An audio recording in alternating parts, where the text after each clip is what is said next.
Could we see Guenther Steiner in a Formula One paddock a lot quicker than what we originally thought? Now, we know that Guenther and Haas have parted ways. Gene Haas made that perfectly clear in his statement yesterday. But we've not heard anything from Guenther himself, so we don't know whether or not he's looking to stay in Formula One, whether or not he's considering the team principal position, whether or not he's been in contact with anyone, what the future looks like for Guenther Steiner. However, the circumstances to which he's left Haas has left a number of questions unanswered.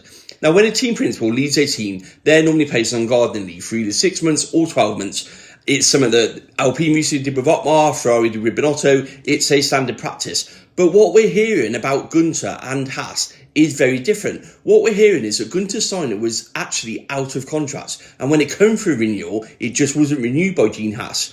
Now, if that's the case, that is completely different, because that means that Guenther isn't under contract, which means he cannot be placed on garden leave by Gene Haas because he has no contract. It's just not been renewed. Now, if that's the case, that leaves Guenther Steiner completely free to take up a role within Formula One with any team at any point. The only way that this would be different is if there was something either in the contract or he's agreed a separate payoff to stop working for a competitor for a period amount of time in exchange for some money. That's something we obviously don't know. So it'd be interesting to hear from Guenther himself and see if actually there is any garden leave attached with Guenther Steiner and Haas, or whether or not he could just walk into, I don't know, Alpine, for example, like next week.